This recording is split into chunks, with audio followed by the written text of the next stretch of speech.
we started out getting along. We were not warm on each other for a while in the middle, and now we probably would because we have same enemies.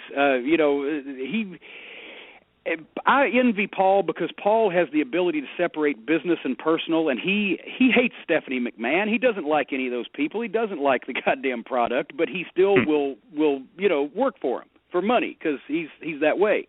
I can't do it. I can't be around people I don't like. I can't shut up and just keep my mouth shut. But I knew Paul since he was a photographer. I got in the business a couple of years beforehand. He was still a photographer.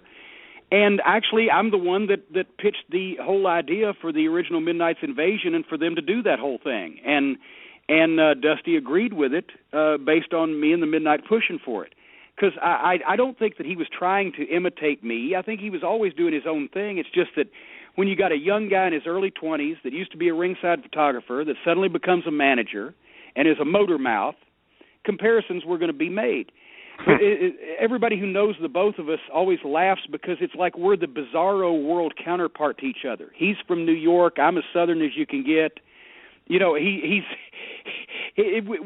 even though we have so many similarities, we have so many differences. And I've always said I wouldn't believe him if his tongue was notarized. Paul, he makes an art form out of telling you lies. He really just does. That's his thing.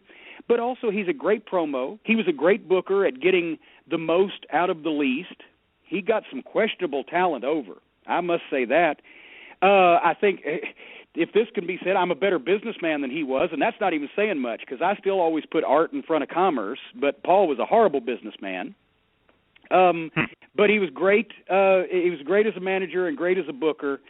And like I said, if I envy anything about him, it's that he still can put feelings aside and associate with people he doesn't like, and he's a few years younger than me, even though he doesn't look like it. Believe it or not, he's younger than I am, and looks like that. But he still doesn't mind getting on a plane and going to Tokyo, or getting on a plane and going to Los Angeles just to do a show or whatever. Like I said, I don't like to leave the house to go get the mail. So I envy him for that, but I'm happy doing what I'm doing, and I guess he's happy doing what he's doing, or he wouldn't be doing it.